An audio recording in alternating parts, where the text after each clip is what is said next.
بەناوی خوای گەورە سڵاوتان لەبێت بینێرانی بەڕێز و خۆشەویست لە ماوەی چەند ڕۆژی ڕابردوودا وەفدێکی باڵای کۆمەڵی ئیسلامی بە سەرۆکایەتی مامۆستا عەلی باپیر سەردانی بەغدادی کرد و لەگەڵ بەرپرسانی باڵای عێراق و حیزب و لایەنە سیاسیەکان کۆبوونەوە. ئەمشەو لە بەرنامەی ئەمڕۆ بە میوانداری بەڕێز عەبدوستار مەجید سەرۆکی فراکسیۆنی کۆمەڵی ئیسلامی لە پەرلەمانی کوردستانەوە ئەندامی شاندی کۆمەڵ بۆ بەغداد باز لە بەرهەمی سەردانەکەی کۆمەڵی ئیسلامی بۆ بەغداد و تێڕوانینی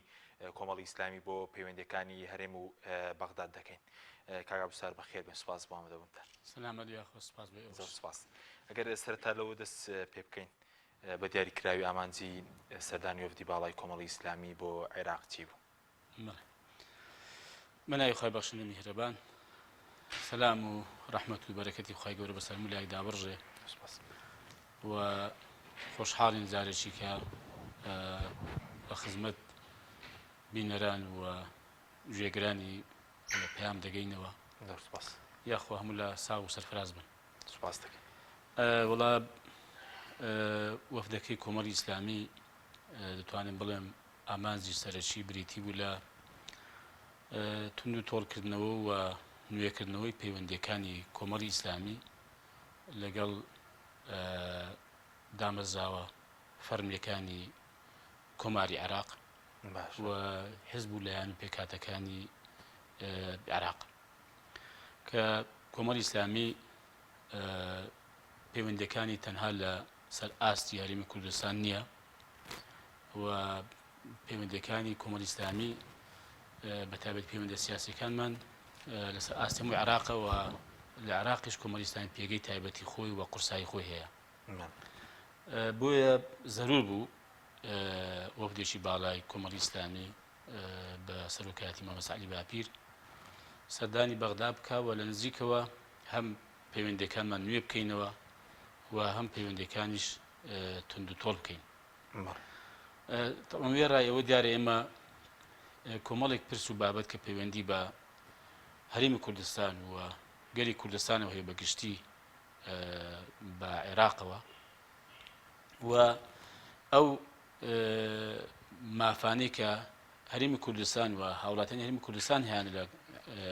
عێراقی فدرالدا ئامانجێکی کەی ئەم سەردانی ئێمە بووە کە لەگەڵ بەرپرسانی عێراقی زۆر بەڕوونی و بەڕاشکاوی ئێمە داکۆچیمان کردو لە مافەکانی کیان و قەوارەی هەرێمی کوردستان بەگشتی و هاوڵاتیانی بەتایبەتی. باشە، دوای دێنێ سەرەوەی کە لەبارەی موچە خۆرانەوە داوای چیتان کردو چیتان پێوتراوە، بەس بۆچی لە سەردانەکەتان تەنیا لەگەڵ سەرۆک کۆمار و سەرۆکی ئەنجومەنی وەزیران کۆبوونەوە بۆ لەگەڵ سەرۆکی پەرلەمانی عێراقیش کۆبوونەوەتان ئەنجام نەدا؟ ئێمە بەرنامەمان وا بوو کە لەگەڵ هەستێ سەرۆکایەتێکە کۆ ببینەوە و لە نزیکەوە تاوتوێی بارودۆخی عێراق و پەیوەندیەکانی عێراق بە هەرێمی کوردستانەوە بکەین. بەڵام سەرۆکی پەرلەمانی کوردستان لە پەرلەمانی عێراق سەرۆکی پەرلەمانی عێراق لە عێراق نەبوو، لە دەروی وڵات بوو. دیار بوو بەڕاستی داواشی کردووە خۆشحاڵی خۆی دەردەبری ئەگەر بکرابە تا ئەو دەگەڕایەوە ئێمە لێ مابەنێ، بەڵام ئێمەش سەفەرەکەمان باش دیاری کرابوو. ئەیوە وەکو بڵێن بە سەردانی کام حیزبتان کرد هەموو لایەنەکان هەموو بڵێن پێکاتەکان لە سونە و لە شیعە سەردانی ئەو لایەنەتان کرد؟ ئێمە دیارە سەردانی ئەو دوو سەرۆکایەتی عێراقمان کرد، سەرۆکایەتی کۆمار و سەرۆکایەتی ئەنجومەنی وەزیران و لە هەمان کاتە سەردانی سەرۆکی هاوپەیمانی عێراقیەکانمان کرد التەحالف العێراقیون کە بەڕێز عەمار حەچیم سەرپەرشتی دەکا و هەروەها سەردانی سەرۆکی هاوپەیمانی فەتحمان کرد کە بەڕێز هادی عامری سەرپەرشتی دەکا. ئەوە وێڕای ئەوە سەردانی دیوانی وەقفی سونیمان کرد کە دیارە دامەزراوەیەکە سەرپەرشتی و نوێنەرایەتی سونە دەکات لە عێراق بەگشتی. وەکو باسم کرد هەوڵماندا کە سەرۆکی حیزبی ئیسلامی بین کە ڕەشید عەزاویە، بەڵام ئەویش هە لە سەفەر بوو لە بەغدا نەبوو و بەڕێز ئایەت عەلاوی لە بەرنامەماندا هەبوو کە سەردانیان بکەین، ئەویش لە دەروی وڵات بوو لە عێراق نەبوو و بەڕێز مالکی دیارە بەهۆی ئەو ماتەمینی ڕۆژەی کە ئێستا لە عێراقا هەمویان لەو مناسبەتەی بوون زۆربەی هەرە زۆریان لە بەغدا نەبوون من ئێمە بە شێوەیەکی گشتی ویستمان پێک هاتە و وەلایەنەکان بەبێ جیاوازی تائیفی و نەتەوەیی ئێمە بیان بینین وە لە نزیکەوە تاوتی بارودۆخەکان بکەین و پەیوەندیەکانمان لەگەڵیان نوێ بکەینەوە و تون بکەینەوە باش بەسەوەی کە پێوەست بە نوێنەتی بڵین هەرێم و بەغداد ئێوە پێتان وایە دەبێ هەرێمی کوردستان پەیوەندێکی لەگەڵ عێراق بێت تێڕوانینیەوە بۆ پەیوەندی هەولێر و بەغداد دەبێت لە چی چوارچێوەیەکدا بێت ئەوە یەکێک بوو لە باس و تەوەرە سەرچیەکانی سەردانەکەی ئێمە پێمان وایە کە پێویستە هەرێمی کوردستان باشترین پەیوەندی لەگەڵ عێراق هەبێت و ئەوە نەک ئێستا ئێمە بیڵێن کە سەردانی بەغدامان کردووە بەڵکو ئێمە ئەو کاتەی پێش ریفراندۆمیش کە بارودۆخی عێراق و هەرێمی کوردستان ڕۆژ بۆ ڕۆژێ ڕووی لە ئالۆزی بوو و پەیوەندیەکان بەرەو خراپی بوو و لە ریفراندۆم کە پەیوەندیەکان بە تەواوی تێکچوو و دوای ریفراندۆمیش کە خەڵکێک دەویست پەیوەندیەکان چاک بکاتەوە و داوای دەکرد کە گفتوگۆکان لەگەڵ عێراق بەردەوام بێ ئێمە داوای سەر بە خۆیمان نەکردو ئێمە داوای جیابوونەوەمان نەکردو لە عێراق ئێمە ئەو کاتیش پێش ئەو کاتیش و ئێستاش ئێمە هەر لەگەڵ ئەوە بووین مادەم ئێمە لە چوارچێوەی عێراقین بە پێویستە زانین کە باشترین پەیوەندیمان لەگەڵ عێراق بێ ئێمە لەمڕۆ بەڕاستی باسمان کردووە گوتیشمانەکە ئەم پەیوەندیە یا ڕێککەوتنێک لەگەڵ عێراق بکرێ لەسەر بنچینە و بناغەی دەستور بێ کە مافەکانی ئێمە دیاری کردو مافەکانی گەلانی عێراقی دیاری کردووە ئەرکەکانیشی دیاری کردووە بە شێوەیە کە لە بەرژەوەندی گەلانی عێراق بێ وەلامە کات ئێمە باسیەوەمان کردووە کە ئەو لایەنانەی کە سەردانی بەغدایان کردو بە ئێمەشەوە هیچ کامێک بە تاقی تەنیا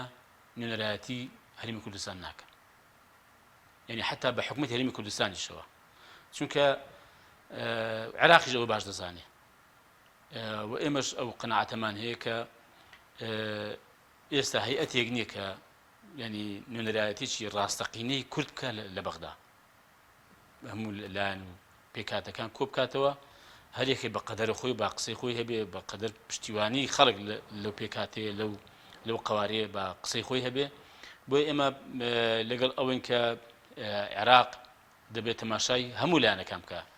بۆ ئەوەی کە لەگەڵ هەرێمی کوردستان چۆن مامەڵە بکەیان چۆن مامەڵە ناکە ئێمە ڕاستە لەگەڵ ئەوەی کە ئەوە سبەی ئەگەر حکومەتی هەرێمی کوردستان ڕێککەوتنێک لە عێراق واشوو دەکا ئەوە بەڵێ مؤسسەیەکە لەمڕۆوە نوێنەرایەتی هەرێمی کوردستان دەکا بەڵام ئێمە لەسەر ئەوە شەرتێبینیمان هەیە کە ئایا ڕاستە حکومەتی هەرێمی کوردستان کە زیاتر پارتیوشتی پێشیان هێنا و گۆڕانیش بەشدارە ئایا ڕاستە ئەمانە ینی دەنجی ڕاستەقینەی خەڵکیان لەگەڵ بووە کە ئەم ڕێژە دەنگیان هێناوە لە هەڵبژاردننی سینۆی 2010 دەنگ ڕاستەقینی خەڵکان لەگەڵ نەبووە بێگومان نەخێر بێگومان نەخێر لەبەرەوەی کە تەزویراتێکی ئێزگار زۆر کراوە و بە بەڵگەشەوە ئێمە ئەو کاتەی لە دوای سینۆی 2010 ئێمە وەکو کۆمەڵی ئیسلامی یەکەم ئەو کۆنووسمان واژوو نەکرد کە پەسەندیان کرد کە هەڵبژاردننی هەرێمی کوردستان پەسەند بکرێەوە لەمە دووە کاری لەسەر بکرێت ئێمە ئەومان واژوو نەکرد سکاڵا ئێمە یەک دنیا سکاڵامان کرد بەڕاستی لە کۆمیسیۆنی هەڵبژاردن و ئەو هەموو ئەو بەڵگانەمان خستە ڕوو ئەو کاتەی لێرەش و بەڕاستی بۆ بەغداش کە ئەو هەموو تەزویرە بە لێشاو کراوە بۆی ئێمە پێمانەوە بەڕاستی دەنگی ڕاستەقینیان نهێناوە ئەوانە و تەزویریان زۆر کردووە و کەوابێ ناتوانن بڵێ ئێمە نوێنەی ڕاستەقینەی گەلی بۆمانەوەی کە لە سەربنەمای تەزویر پێکاتوەم کابینەیە ناتوان نوێنەرایەتی هەموو خەڵک بکات لەگەڵ بەغداد لە ناو خۆ ناتوانم پێم وایە ئێستاش ئێمە لەگەڵ کاتی خۆش لە ئەنجومەنی وەزیران پێشنیارێکم کرد تەبان ئەو کاتەش بە هەیئەتێک دروست بکرێ بۆ مفاوەزات و گفتوگۆ لەگەڵ عێراق بە ئەوانە ئێستا لە حکومەت بەشدارن ئەوانە دەروی حکومەت ئەو کاتەش ینی لە دەروی حکومەت بێ با خەڵکیش تێدا بێ ینی هیچ پێگەیەکی حزبیشی نەبێ لە ڕووی یاساییەوە لە ڕووی دیپلۆماسیەوە کەسێکی کارایە دەتوانێت بەرگری کارێکی باش بێ لە مافەکانی کورد با تێدا بێ پەسەندیش کرا ینی لە ئەنجومەنەکە گوتیان شتێکی باشە بەڵام دروست نەکرا دوایی بەسم ئەوەیە ینی ئەوە لەبەرەوەی کە ئێستا ئۆپۆزیسیۆنین و لە حکومەت ناڕازین و و ڕخنەی زۆرمان لە حکوومەت هەیە لەبەرەوە ئەو پێشنیار دەکەم یعنی لە ئەنجومەنی وەزیرانیش بن ئەمە لە حکوومەتی بەشداری ئەو پێشنیاری ئێمە بووە وەکو ئەنجومەنی باڵای دانوستان بڵێن لەگەڵ بەغداد پێک بێن ئەنجومەنێکی باڵای دانوستان بێن بەسەن هەیئەتێکی باڵا بێ بۆ گفتوگۆ لەگەڵ عێراق بۆ چارەسەرکردنی کێشا پێسراوەکان لەگەڵ عێراق بۆ ڕێککەوتن لەگەڵ عێراق ئێمە لەگەڵ ئەویان بەڕاستی چونکە نە ئێستا ئەمن نە ئەوەی ئێستاش کە نوێنەراتی کوردەکە بەڕاستی ناتوانێت بڵێ ئەمن بە تەنیا نوێنەری هەموو گەلی کوردستانە بەس پێشتر بڵین ئەو نوێنەراتی قۆڕ نەکراوە لەلایەن پارتی و یەکێتیوە لەگەڵ بەغداد یاخود پەیوەندی بێ بۆ کە ئێوەش بەدیلتان نەبووە بۆ ئەو پەیوەندی لەگەڵ بەغداد پەیوەندێکی باشتر لەگەڵ لایەنە سیاسیەکان وەسمەوانی کە دەرەوەی یەکێتی و پارتی ڕوویایەکیان هەبێ بۆ چارەسەرکردنی کێشەکانی هەرێم و ناوەند ئێمە هەمان بووە بەڵام دیارە هەر وەکچۆن ئێمە لە هەرێمی کوردستان کێشەمان هەیە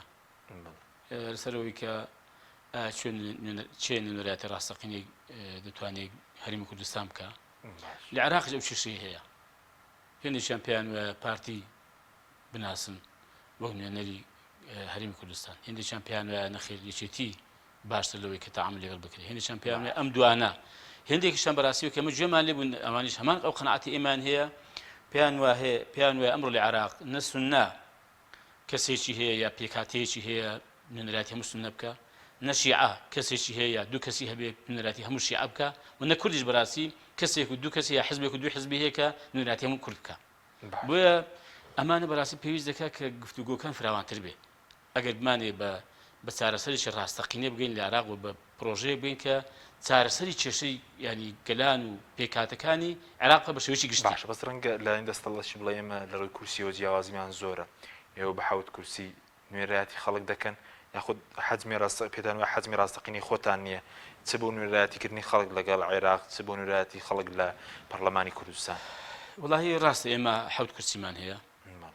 بەڵام ئەگەر ئەو تەزویرە بەلێشاوە نەکرا بە ئێمە هەر حەوت کورسیمان دەبوو و لە بەرامبەردا دڵنیام ئەگەر ئەو تەزویرە بەلێشاوە نەکرا بەیە ئێمە ڕێژەی کورسەکانیمە بەرز دەبووە و ئی بەرامبەریشمان یەکێتی پارتی بە تاوی دادەبەزی ئەمە نمونەشمان هەیە فەرموو لە هەڵبژاردننی 2010 پارتی دیموکراتی کوردستان لە سلێمانی 48,700 دەنجی هێناوە کۆمەڵی ئیسلامی 51,500 دەنجی هێناوە بە 3,000 ئێمە لە پێش پارتی دیموکراتی کوردستانی شارێکە سلێمانی نە ئێمە تێدا دەسەڵاتدارین نە ئەوانشی دەسەڵاتدارن بەڵام ئەوان پارە و سامان و سەرۆتێکی زۆریشان هەیە و داویشان بە خەڵک ینی ڕەنگە بەقەدەر هەر ژمارەکەیان زیاتر لێرە خانەنشین و خەڵکیان هەبێ مسەخۆریان هەبێ وێرا ئەوەی کە بە هەموو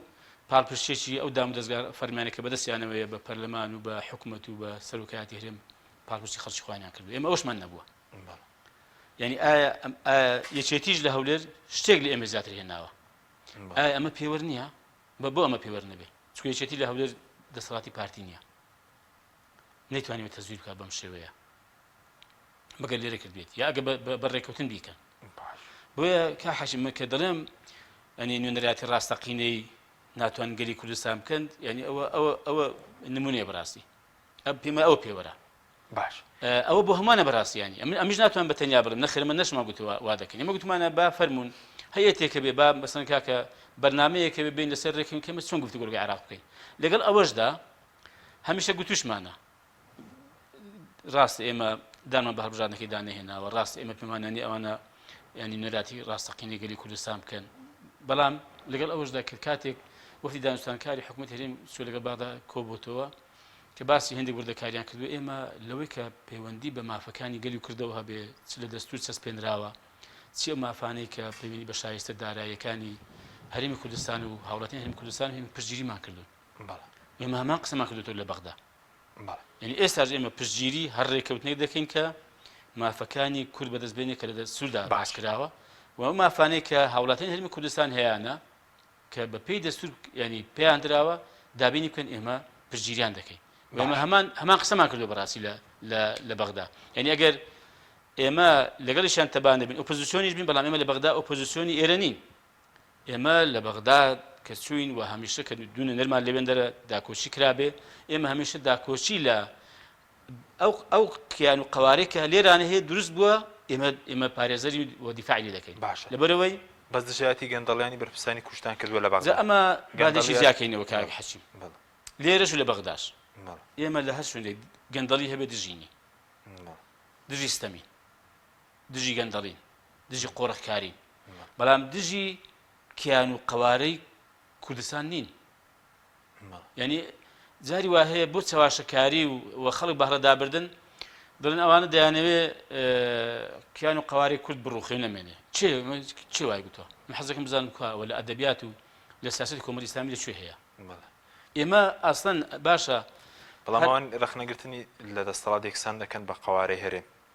دوو شتی لێک لەوە چاوەشەکاریە ئێمە کاکە لە پێناو ئەوە کە کوردستان ئازاد بێ لە پێناوەی کە خاوەنی کیان و قەوار ڕاستەقینی خۆمان بین ئێمە خەباتمان کردووە شەهیدمان لە پێناودا داوە دەربەدەر بووین یعنی لە خەباتی ڕزگاری خوازی کورد لەو کاتەوە کەمە پێشمەرگە بووین لە 86 و 87 و 88 تا ڕاپەڕین یعنی ئێمە تەحەدایان دەکەم و پارتی یەکەتی تەبان هێندێکیان هەر نەبوون کە ئەمە لێ بووین تەحەدایان دەکەم لە یەک چالاکی لە یەک شەڕ ڕوبەڕوونەی بەعس کە ئەو کاتی کە ئێمە هەبووین نەک پێشەوەی کە ئەمە نەبووین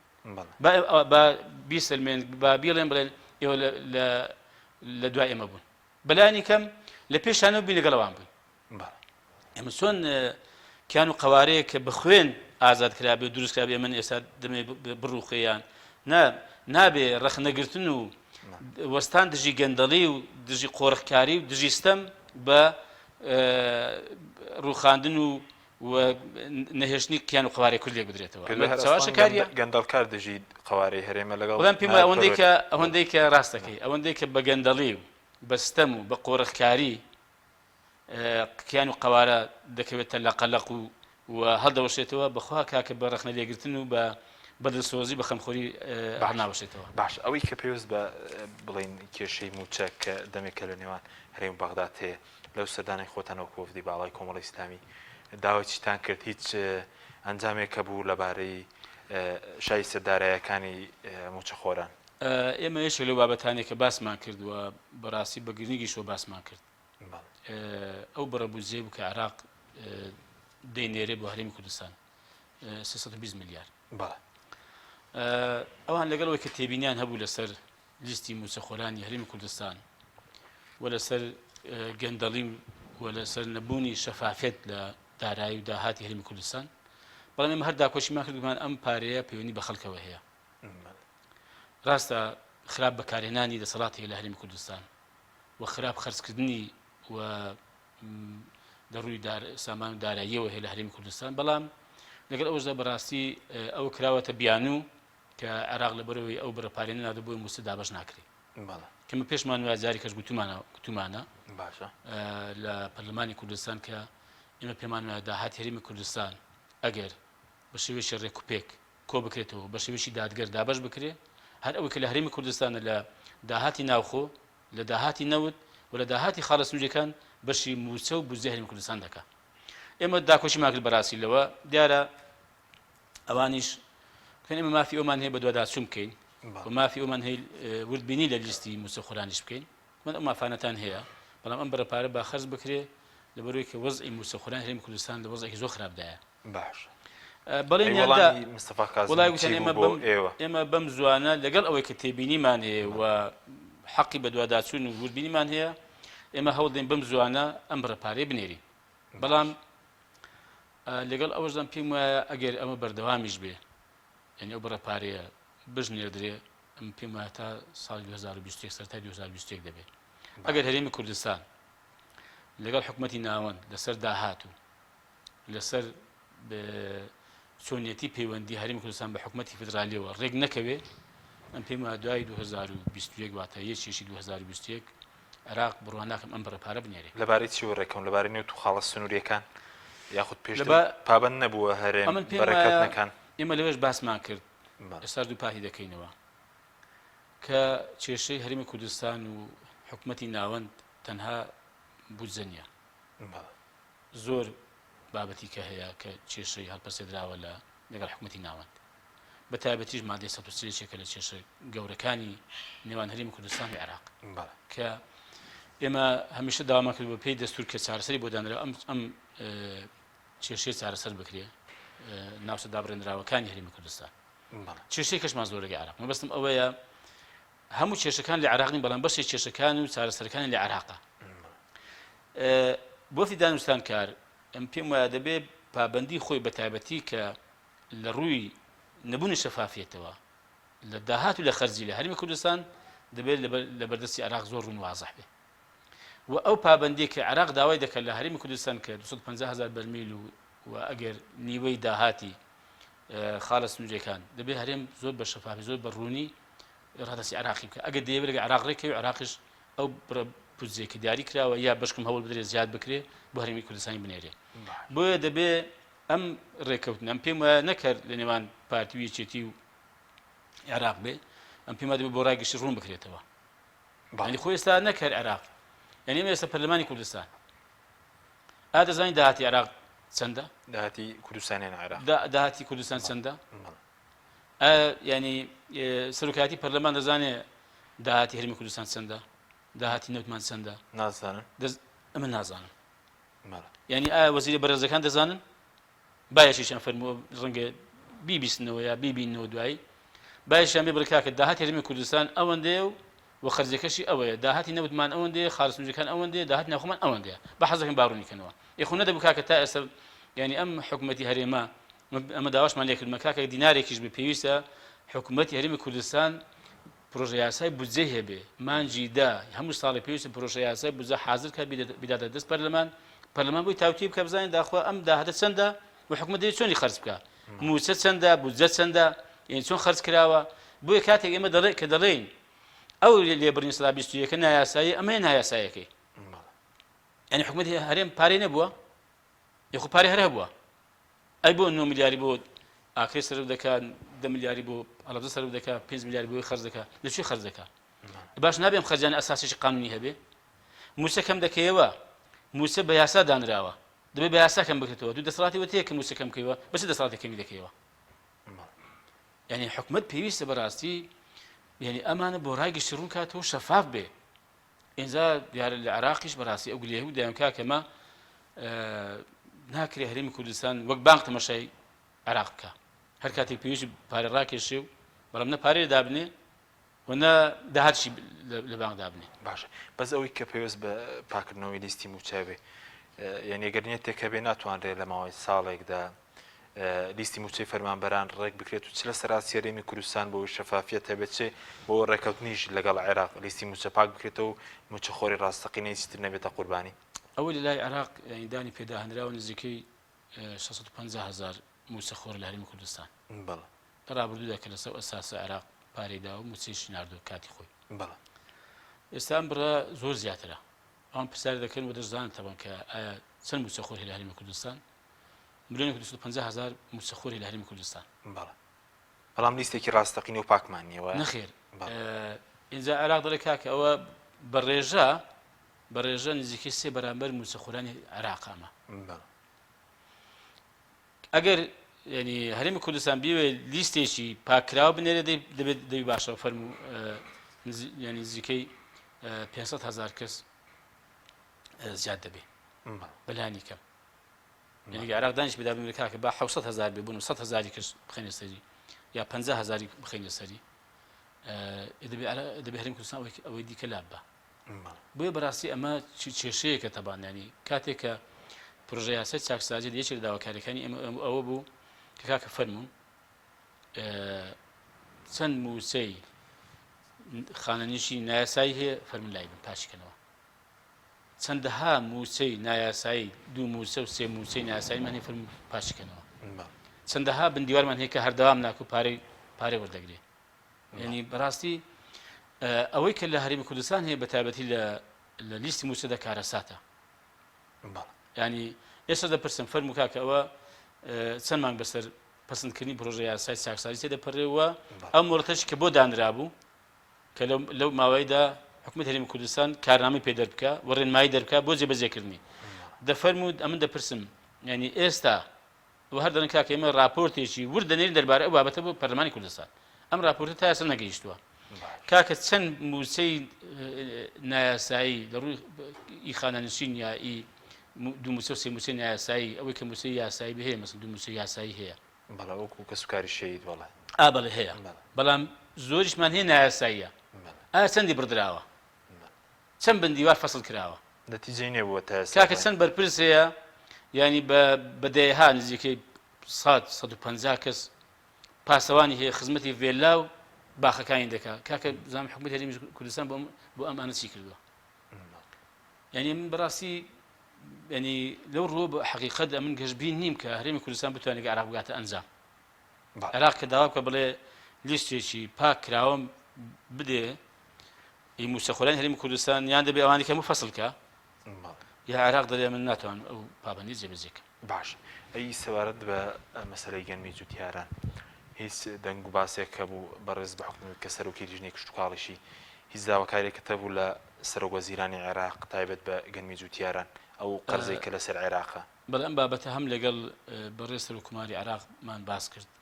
و هەم لەگەڵ بەڕێز سەرۆکوەزیرانی عێراقشمان باس کرد و دیارە بەڕێز سەرۆکوماری عێراق زۆر هاوکار و پاڵپشت بوو بۆ ئەوەی کە ئێمە هەم لەگەڵ بەڕێز مستەفا کاظمی ئەم بابەتە باسکەین و پشتگیرە بۆ ئەوەی کە ئەمە جێبەجێ بکرێ و داکۆچیشی کرد لەم بابەتە ئێمە لەگەڵ بەڕێز سەرۆک ئەنجومەنی وەزیران باسمان کرد من کاکە جوتیارانی هەرێمی کوردستان پارەی گەنمیان 2014 2015 2016 کە نزیکەی 567 میلیارد لای ئێوە ماوەتەوە کاتی خۆی ببیانیوە کە گەنمی هاوردە گەنمی وڵاتانی دیکە هاتووت ڕادەسی سایلۆکان کراوە زۆر بووبێ کەم بووبێ هەبوو بێ نەبووبێ بەو بیانە بەڕاستی حکومەتی عێراقی ئەم پارانە ڕاگرتووە بەڵام ئەوە ئی خەڵکەشی فەقیر و هەژاری ئەم وڵاتی ئێمە حتا باسمان کرد کە خەڵک تووشی کێشەی کۆمەڵایەتی بووە لەم ڕۆوە ئێمە داوامان کرد کە هەر چۆنێکی بێ ئەم بڕە پارە خەرج بکرێ وەگوتمان ئەگەر بۆ وردەکاریەکەش پێویست بێ ئێمە حەز دەکەین وە بدێکی لیژنەی کشت و کاڵ و ئاودێری پەرلەمانی کوردستان سەردانی بەغدا بکەین دیار بوو گوتی ئێمە قەناعەتمان هاتووە بەڵێ ئەم بڕە پارەی خەرج بکەین مستەفا کاظمی وای بەڵێ ئێمە قەناعەتمان بڕە پارە خەرج بکەین بە قۆناغ خەرجی بکەین و ئێمە لیژنەی کشت و کاڵی پەرلەمانی کوردستانیش بانکێش دەکەین هەم لێرە خۆم لەگەڵتاندا دەنیشتین بە وردی باسی ئەم بابەتانەی دیکەش دەکەین سەبارەت بە کشت و کاڵ و داعمی کشت و کاڵ لە هەرێمی کوردستان و هەم لەگەڵ وەزیری کشت و کاڵی عێراق و لەگەڵ وەزیری بازرگانی پیشەسازی عێراقیش کۆبنەوەڕێک دەخەین بۆ ئەوەی کە ئەگەر چ وردەکاریەکەی لەم ڕوانێ بەیەکەوە باسی بکەن ئێمە سوپاسمان کردو گوتمان بە خۆشحاڵیەوە ئێمە جارێککە سەردانی بەغدا دەکەینەوە و هەر کاتێک و پێتان باش بێ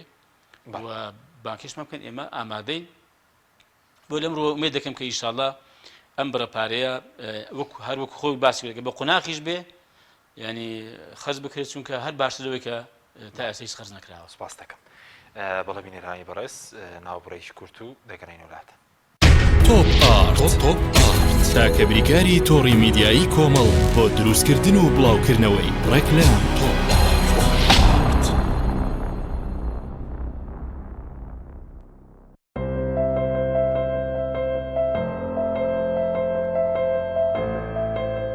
چونکە شیر لە ژیانی هەموماندا گرنگی خۆی هەیە من باشترین شیرم بۆ خێزانەکەم هەڵبژاردووە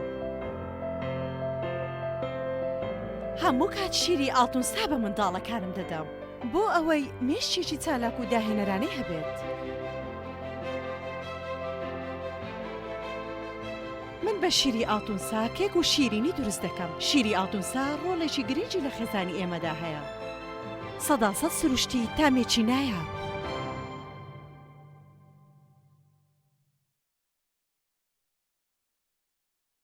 چۆن زۆپای ئەسڵی تۆیۆتۆمی تۆربۆ یابانەی دەناسرێتەوە وشەی تۆربۆ ناوی مارکەکە نیە ناوی مارکە ئەسڵیەکە تۆیۆتۆمی و ئێستا لە عێراق و کوردستان بە تۆربۆ ناسراوە و هەر بەم هۆیەوە دەرفەت بۆ ساختی ئەم کاڵایە لە بازاردا زۆر بووە و بە ناوی تۆربۆ لە وڵاتانی تر ساختە دەکرێت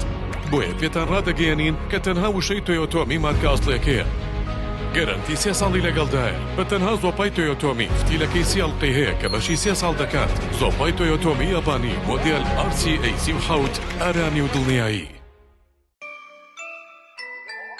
ئەم قڕاناوی چالاکە حەزی لە چپسێکی چاکە بۆیانینی لای تاکە زۆر تەندروستە و زۆر پاکە ئەم چەشناوی باریە حەزی لە چپسی نینیە نینی تامی سروشتیە هیچ چپسێک وەک ئەو نییە هەر جوانیش کوڕێکی جوانە حەزی لە ئاهەنگێرانە لە یادی لەدایک بوونەکەی چپسی نینی بوو هەڵبژار دەکەی نینی هاوڕێی مناڵانە تامی خۆشە و بێزیانە بۆن و ڕەنگی هەمە جۆرە شێوە و قەبارەی زۆرە بشاری نینی تامێکی لە یاد نەکراو برنجێک بخۆن کە دڵنیابن لەسەر چاوەکەی چونکە تەندروستیتان لە هەموو شتێک گرنگترە برنجی سروشتی شیمال باشترین جۆری برنج لە تەواوی دنیا ئەویش بەهۆی ئەوەی لە خاکێکی بەپیت و جەوێکی شێدار و باراناوی شیمالی ئێراندا دەڕوێت برنجێکی سروشتیە و هیچ مادەیەکی کیمیایی و حافزەی تێکەڵ نییە و هیچ زیانێکی بۆ سەلامەتی و تەندروستی و قەڵەوی نییە بگرە زۆریش بەسوودە پێکاتەوە ڤیتامینەکانی برنجی سروشتی شیمال پرۆتین ئاو ڤیتامین ئی کالیسیۆم ئاسن مەگنیسیۆم مەنگەنیز پۆتاسیۆم ڤیتامین B1 B2 B3 B5 B6 واتە ئەم برنجی کارگەکان نییە خاڵی بێت لە ڤیتامین بەڵکو و چڵتوکە و خۆمان کڕی دەکەین شێوازی لێنانی لەگەڵدایە بۆ دەستکەوتنی برنجی سروشتی شیمال پەیوەندی بکەن بە 1970 353 27 27 هەر کات تاقیتان کردەوە خۆتان بڵاوی دەکەنەوە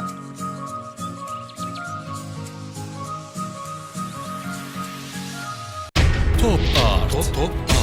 چاکە بریکاری تۆڕی میدیایی کۆمەڵ بۆ دروستکردن و بڵاوکردنەوەی ڕێکلام تۆپ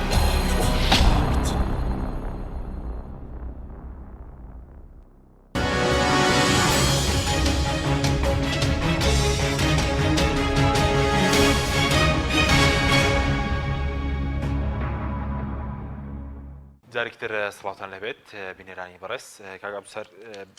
پرسیارێکتر لەسەر سەردانە کە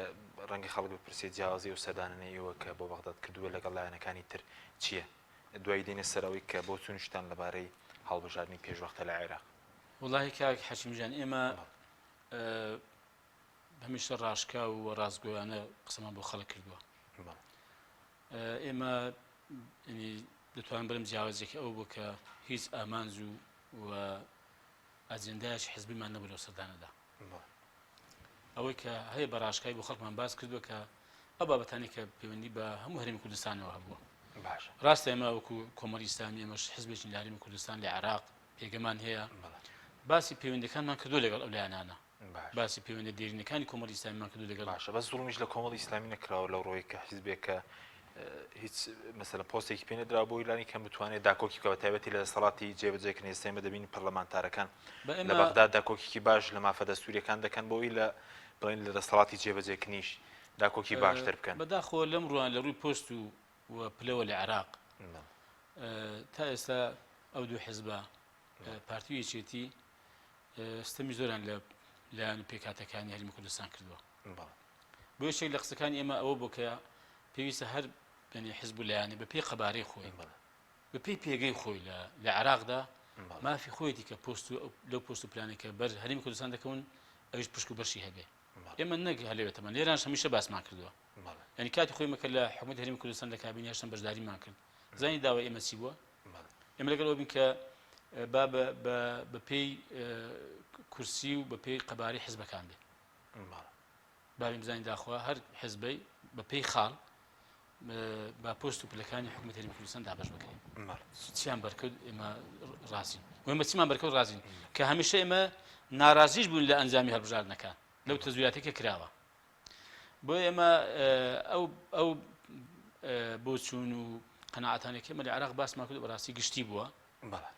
و پێشمان وە ئاوا بۆ حزبیش قازانجە بۆ هەرێمی کوردستانیش قازانجە بەس وەکو ئەوەی کە ئەگەر کەسێکی وەرە دەسەڵاتی جێبەجێکردن بێت لە بەغداد جیاواز دەبێت لەگەڵ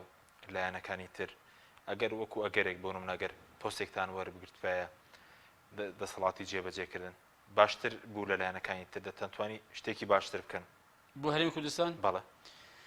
وەڵاهی ئەوە دەمێنێت تۆ سەر بڕیاری خەڵک ئەو کاتەی ینی ئەو حیزبانەشی بینیوە کە چۆن مامەڵانێکی عێراق کردووە و چەند ئەجێندا و بەرنامەکانیان حزبی بۆ یا مەسەن نەتەوەی و نیشتیمانی بووە و ئێمەش چەند بەرنامەکانمان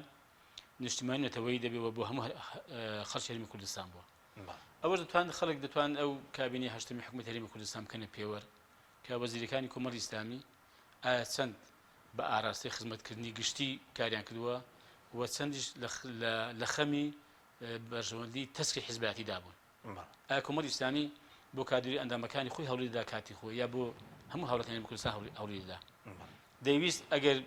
ینی شتێک ینی قازانجێ سوودێک بە هەرێمی کوردستان بگە ئایا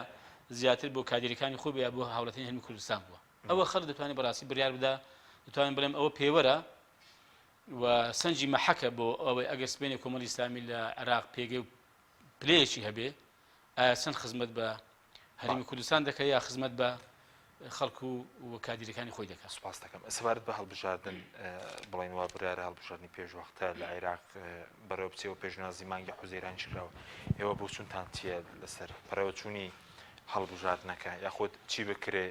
بۆی هەڵبژاردنەکە ڕنگدانەوەی خەڵک بێت؟ وڵی بەداخەوە کاک حەشیم تا ئێستا هەڵبژاردن کە لە هەرێمی کوردستان کراوە پڕ بۆ لە تەزویر و لە خروقات لە قۆناغەکانی زوو چاو سوورکردنەوە زۆر بووە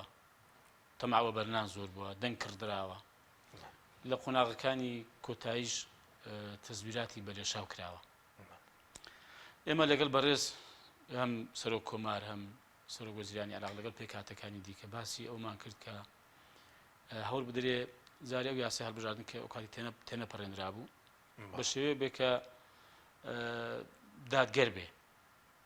بۆ حیزبە گەورەکان و بۆ حیزبە گچکەکان وا بێ ینی بەرژەوەندی هەموو لایەکی تێدا بێ پاشان ئێمە داوامان کرد کە میکانیزم و ئالەتی بگیرێتە بەر کە ڕێ لە تەزویری ئەو هەم تەزویر بکا کە ڕابردوو کراوە و ئێمە داواشمان کرد ئەو هەڵبژاردنە با بە سەرپەرشتی نەتەوە یەکگرتوەکان بکرێت ڕاستەوخۆ ئێمە پێمان باشە بەشدار بن تێدا بن و ناو بابەتەکەی بن تەمان بەڕێز سەرۆک وەزیرانی عێراق باسی کرد کە هەوڵ دەن یاساکە بە شێوەیە بێ دیارەوە پەیوە پەرلەمانەوە هەیە لە پەرلەمانە ئێستا کە دیارە دوێنێ تێپەڕێنراوە هەوڵ دەن کە ئەم یاسا بە شێوەیە بێ کە بۆ لە هەموو بۆ هەموو لایەک باش بێ و گونجاو بێ دیارە تقریبەن ئێستا شتێکی وەسەط کراوە مام ناوەندا و بەنسبەت میکانیزم و ئالێتەکە دیارە گوتی ئێمە سووری نەسەوی و ئێمە هێندێک لیژنەی تایبەتمان پێکێناوە بۆ ئەم بابەتە بە وردی دیراسەوە دەکەن کە چۆن هەڵبژاردنێکی خایان ئەنجام دەین لە عێراق و لە هەرێمی کوردستانیش و حتا باسی وەکرا کە میکانیزمێک بێ و هەندێک ئامێری پێشکەوتووی ئێستای دنیا بێنن کە تەحەکومی دەوری بەسەوە نەبێ وەکەوەی ڕابردوو کە لە هەندێک وڵاتەوە ینی تەحەکومی پێکراوە و دەنگ تەزویر کراوە سەبارەت بە سەرپەرشتیکردنی نەتەوە یەکگرتوەکان زۆری پێ باش بوو تێمەش هەمان بۆ چونمان هەیە کە ئەوانیش تێدا بن لە نزیکەوە چاودێری بکەن و سەرپەرشتیش بکەن ئەمەش بە باشی دەزانین چونکە پێم وایە ئەگەر هەڵبژاردنێکی ڕێکوپێک و هەڵبژاردنێکی خاوێن بکرێ ئەو کاتەی ئەوە بە هەر کەس بۆی هەیە بەڕاستی بڵێ کاکە خەڵک ئێمە ویستوە ئێوە نەویستووە ئەو کاتی ئێمەش ئەگەر بە هەڵبژاردنی ڕاستەقینە بکرێ کە من دڵنیام ئینشاڵڵا لە کۆمەڵی ئیسلامی دەنجی باشی دەبێ ئەو کاتی بە حەقیقی ئێمە بمانێ بن کاکە وڵا خەڵک ئێمە ویستوە و ئێوەی نەویستوە باش سەبارەت بە دۆخی کوردستانیش دەمەوێت چەند پرسیارێک لێکم بە تایبەتی ئەو بڵێن دانیشتنەی پەرلەمانی کوردستان کە بەڕێوە چوو بۆ میوانداری سەرۆک حکوومەت و جێگرێکی وەزیری دارایی هەر لەوێش سەرۆکی حکوومەت ئاماژەی بۆ کرد کە لایەن ئۆپۆزیسیۆنەکان دەیانەوێ یاری بە سۆزی خەڵک بکەن بە تایبەت کێوە داوای دەست لە کارکێشانەوەی حکوومەتتان کرد بۆ چونتان چی بوو لەسەر ئەم قسانە؟ وڵی ئێمە جارێ عینی کۆبوونەوەکە بە ئامادەبوونی سەرۆکی حکوومەت هەرێمی کوردستان و جێگرەکەی و وەزیری دارایی ئەم بە هەنگاویشی باشی دەزانم باش و ئێمە ئامازمان ئەوە بوو کە ئەو بەرەزانە بێنە پەرلەمان باش و لە ڕێگەی پەرلەمانەوە وەڵامی پرسیارەکان بدەنەوە و هەندێک بابەتی گرنگ و هەستار هەیە بۆ ڕاگەشتی ڕوونیکەنەوە پێتان وایە پرسانەکەی ئێوەش نەبووە یاداشتەکەی وەکو فراکسیۆنەکانی ئۆپۆزیسیۆن نەداتنە پەرلەمان؟ وەڵی من ئەو قسەی نەکەم باشە من ئەو قسەی نەکەم باشە بە هەر حاڵ ئێمە هاتنەکەمان پێی باش بووە هەنگاوێکی باش بووە و من وێ دەکەم کە ناوە ئاوا بێن چ بانکێش بکرێن چ خۆیان داوای میوانداری بکەن بێن ینی پرس و بابەتە هەستار و گرنگەکان بۆ ڕایگەشتی ڕوونکەنەوە چونکە پەرلەمان ئەو دامەزراوەیە کە متمانی بە حکوومەت داوە باش و لە پەرلەمانەوە ئەو بەڕێزانە ئەم دەسەڵاتیان پێدراوە کە ئێستا ممارسەی دەکەن کەواتە دەبێت ئامادەش ببێنەوە ینی لای ئەم دامەزراوەیە بندستی ئەم دامەزراوە کە پرسیاریان لێ بکرێ و داوەڕوونکردنەوەیان لێ بکرێ و بانکێش بکرێن و پرساندنیش بکرێن باش سەبارەت بۆ کە ئێمە ینی یاری بە سۆز و عاتیفی خەڵک دەکەین من ئەوە دەڵێم با حکوومەتی هەرێمی کوردستان ئەو کێشە گەورانەی کە هەیەی چارەسەری بکە ئەمن دەرفەتم نامێنێت کە یاری بە سۆزی خەڵک بکەم بە عاتیفی خەڵک بکەم باشە تو حکومت توانی موسیقی خەڵدابین بکە ئەمە دەتوانم چۆن یاری بە عاتیفی خەڵک بکەم باشە بەڵام ئەگەر حکومت توانی لە 2014ەوە تا ئێستا بە شێوەیەکی فەرمی و لە ڕێگەی لیژنەیەکەوە یەک دەرچووی پەیمانگا و زانکۆکانمان دانەمەزێنراون با بتوانێت دام بزنین با ڕێژێکەکە دامەزێنین ئەم دەتوان بڵم کاکە بۆ دامەزاندن ناکەی ئەگەر حکومت توانی بایتەمان ئەو گرێبەستانەی کە هەمان ئەو فەرمانبەری گرێبەستمان هەیە کە بە پێی یاسا بە پێی پێرەوەی ناوخۆی پەرلەمان خوێندنەوەی کەمیشی بۆ کرا یاساکە دوای حکومت داوای کردەوە بە بیانی ئەوەی کە هێندێک داتا و زانیاری نەخسانی کۆ دەکەین بۆ تەندێن ئێستا دەگەڵای بۆمان دەنێرتەوە ئەگەر حکومت بیتوانی بە ئەم فەرمانبەری گرێبەست بیان کە بە هەمیشەیی ئێمە قسەمان دەمایەوە ئەو مامەستانی وانە بێش کە 17500 کەسن کە حکومت یاری بە عاتفی ئەوانە دەکا دایانهێن و دایان بە ئەگەر ئەمانە دابمەزێنی ئەگەر بە ڕێژەش بێ و بە قۆناقیش بێ هێندێکیان دابمەزێنی ئێمە دەتوانین قسە بۆ ئەمانەکەین بن کاکە زوڵمتان لێکراوە ستەمان لێکراوە فەرمانبەری هەژار و فەقیر کە ئەمڕۆ 55 ڕۆژە موسێ وەرنەگرتووە ئەگەر حکومت بیتوانێت بە موسەکەی لە کاتی خۆی پێ بدا وەکو خۆشی پێ بدا بەبێ لێ بڕین ئەم دەتوانم قسە لەگە خەڵکم بڵێم کاکە خەڵک ئێوە حەقتانە مەسەڵەن بێن لە حکومەتەوە دەنگ بێن و داوای مافی خۆتان بکەن ئەگەر لێرە ئێستا من لە هەولێر هاتم بۆ سلێمانی تەمەنێن بڕۆ بەم زادەی دابڕۆ ڕەنگە 1000 تاسەی تێدا بێ ئەگەر حکومت بیتوانێت بە زادەیەکی ئاوتۆبان دروست کات تەبان ینی لە هەولێرەوە بۆ ئێرە لە هەولێرەوە بۆ دهۆک مەسەڵەن لێرەوە بۆ هەڵەبجە بەڕێک پێچی ئەم قسم دەما بڵم کاکە ڕێگەبانەکان ئێوەنی کە ساری پێدا بڕوا مەبەستمە ینی بەس قسە پێتان وایە قسەکردن لەسەر داکۆکردن لە خەڵک لە مەسەلەی برسێتی و هەژاری یاریکردن بە سۆزی خەڵک یاخود بۆ منە زیینی داهات و بکەن دەڵیوان لەسەر شێوازی قسەکردنی ئەوان جواب دەمەوە ناوەڵ ئەمە بە حەقی دەزانین ئێمە یاریکردن نیە بە سۆز و عاتیفی خەڵک ئێمە بەرگریکردن لە مافی خەڵک ئێمە ئەرکی سەرشانمانە دیفاع لەو خەڵکە بکەین و لەسەریشی دەچین بەڕاستی ینی فەرمووی حکومت کاکە حکومت با بتوانێت داهات شەفافکە باش بابێ داهاتی خۆی بۆ خەڵک ڕوون کاتەوە کاکە مانگانە حەقۆیە بەڕاستی راپۆرتی بڵێ کاکە خەڵکی هەرێمی کوردستان داهاتی هەرێمی کوردستان ئەوەندەیە و بەم شێوەیە خەرجمان کردووە کاکە با بتوانێت ئەو کاتی ئەمیش تەماشا دەکەم پەرلەمان حەقم وردبین بکەم بزانام داخۆ وایە باش قۆناغی دەمێنێ بەس بۆ دەزەکا کێشانی حکومت کە خۆش دە ڕۆژە سەرۆکی حکومت لێ بوتت با دەست لە کار بکەشنەوە زوو نییە بۆ لە زەکا کێشانەوەی ئەوان کاکە حەشیمجان لە وڵاتان ڕابکە یەشێک لەم قیرانەکە ئێستا باسم کرد کە ینی دێها قیرانی کەشەیە کە دەرفەنی بۆت باس بکەم بەهۆی یەشێک لەم قیرانەکە ئێستا باسم کرد ینی حکومەتەکان لە دنیادا ینی دەستانە کاتی شاوەت و حکومەت ڕووخاوە ینی پێم سێرە بەڕاستی لەم وڵاتی ئێمە ینی یەک جار نەمبینی و حکومەتێک بەهۆی ئەم قیرانەکە تێکەوتووە بڵێ کاکە وەڵایە من ئەم وەزان پێ بەڕێوە ناچێ فەرمون هەڵبژانێشکە بکەن با خەڵکەشکە بەڕێوە بەرێ ئەسڵ ئێمە پیان ناخۆشە بابەت ناشیکەی داواکاریەکانی خەڵکی جێبەجێ ناکەی کێشەکانی سارزن ناکەی پێش ناخۆشە بڵم کاکە پێت نەکراوە بەڵام وەکو سەرۆکی حکومەت وتی بۆ تاوبژاردننی داهاتوو چاوەڕێ ناکەن نا لە دنیادا شتیوانی چاوەڕ ناکەین فەرمون ئەوە کارنامەکەی حکومەت باشە ینی نزیکەی ئەمە تەماشامان کە نزیکەی 18 یاسای تێدایە بنیە دەبێت یاسا باشە فەرمون بابی هەمزانی داخۆ حکومەت بە پێی کارنامەکەی خۆی چی کردووە حکومەت ناڵێ من شوێنەواری دوو ئیداری لا دەبمانە دەبفەرمزان داخۆ ئەگەر دوو ئیدارەی لەم کابیندا قوتن نەبوو بێتەوە بڕاوکە کاتن نەبووتەوە حەزەکەم بیزان باشە حکومەت ناڵێ ئێمە شایستەی دارایی و موسەی فەرمانبەران لە کاتی خۆیدا ئەو کاتەی تەبان لە کاتی خۆیدا بەبێ لێ بڕین ئێمە تاوا لێ بڕین بەراو پاشەکەوت کۆتایی پێهات ئێمە لە کاتی خۆی دێدەین و بەبێ لێ بڕین بە پێش پاشەکەوت دەی کاکە وا دەرچوو باشە حکومەت ناڵێ ئێمە چاکسازی لە موسەی نایاسایی و لە سێکتەرەکانی خانەنشین و فەرمانبەران هەمووی دەکەین چەند چاکسازی دەکراوە باشە حکومەت ناڵێ کاکە ئێمە هێزی پێشمەرگەی کوردستان دەکەین و یەک هێزی پێشمەرگە و دەکەین هێزێکی نیشتیمانی توانی یەکەی هەفتا و یەکەی هەشتا حەل بکە و چارەسەری بکە هەموو هەوڵەکانی دەرەوەڵا کاکە ئێمە ئێستا ئەومان کردوە تەبان یەک ژمێریاری یەکی ژمێرم بەدانەوە باش پێتان وایە لەو ئێستا ئەمڕۆ 15 مانگ و 1 ڕۆژەم کابینی دامەزراوە بەرهەمی کێوتۆی نەبووە کە داوا دەکەن دەست دەکار بکەشنەوە بەرهەمی نەبووە کابینێ بڵین آخر وڵام نارم بەرهەمی نەبووە ئینسان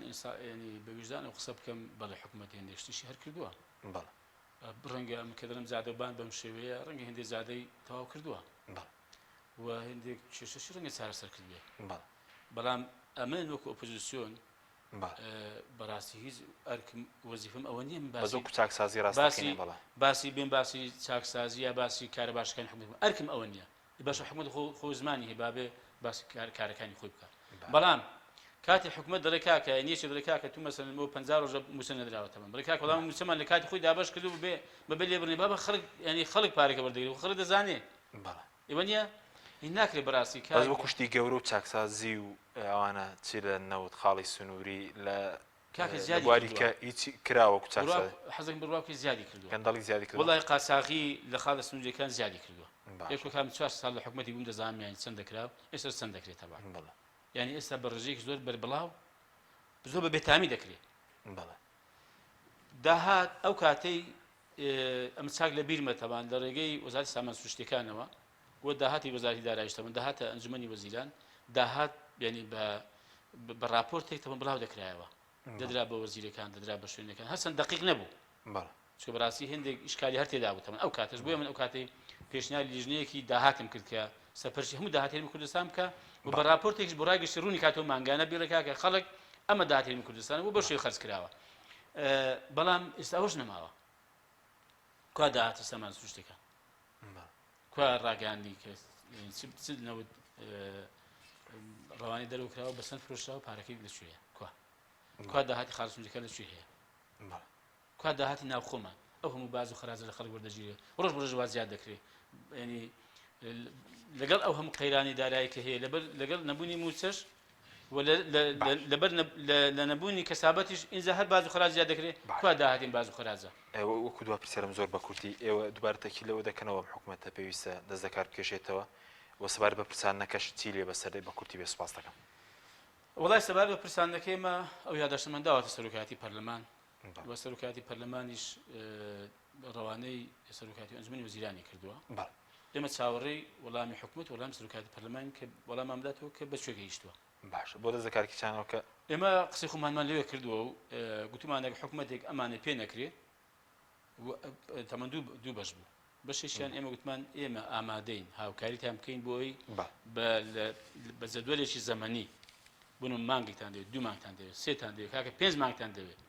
ئێمە ئەم پرۆژانەشمان هەیە بۆ ئەوەی کە ئەم حکومەتە بتوانێت ئەم چاکسازە نەبکەوە ئەم کێشانە چارەسەر کە بە تایبەتی لەبەر بەڕاستی خەڵکی هەرێمی کوردستان و لەبەر موسیقیخۆرانی هەرێمی کوردستان ئێمە هاوکاریش دەبین فەرموەرم بکەن کاکە وڵاکە ناتوانین بڵێن کاکە بەرنی و هاوکار بنەمە مەمنون دەبین یعنی لە هیچ شوێنی دنیا ئۆپۆزیسیۆن نایە ینی ئەم دەسۆزیە بۆ دەسەڵات بنێنی بەس ئێمە هەر قەناعەتمان پێیەتی بەڕاستی ینی ئۆپۆزیسیۆن بوونی ئێمە ئەمەیە جیاواز لە هێندێک خەڵکیکە کە ئێمە قەناعەتمان پێیەتی کە ئەم حکومەتە ئەگەر بتوانین چاشی بکەین باشی بکەین لە قازانجی هاوڵاتیان لە قازانجی ئێمەشە بەڕاستی من ئەگەر ئەمە ناکەن ومەتان قبول نییە کە ناگوێت قبولمانە خۆ ئێستا ڕایگەشتی ماوە ناوێت قبولمانە کاکە بەرن پرۆژەمان بۆ بین مەمنون دەبین من بام دەمگوت مەمنون دەبین سوپاسان دەکەین وەرن دەستبارمان لەگەڵ بگرن هاوکارمان بن دوو کاکە ئەگەر ئەمانتان پێ ناکرێت ئێفرم دەست دەکات توێشتنەوە بەڵێ ئەمە لە سەڕی خۆمانی ئەگەر ئەمانەتان پێ ناکرێ و ئەمەش ناکەن بەڵێ ئێمە پێمان وایە ئەم حکومەت هەڵوەشێتەوە و هەڵبژاردنیش پێش وەختی ئەنجام بدرێت بەڵێ زۆر سوپاس بۆ بەڕێز عەبدولسەتار مەجید سەرۆکی فراکسیۆنی کۆمەڵی ئیسلامی پەرلەمانی کوردستان هەروەها ئەندامی ئەنجومەنی سیاسی کۆمەڵی ئیسلامی کە لەم بەرنامەیە لەگەڵ مامی سوپاس دەکەین سوپاس بە بینەرانی بەڕێز سوپاس بۆ هاوکارانم تا بەرنامەیەکی دیکە خواتان لەگەڵ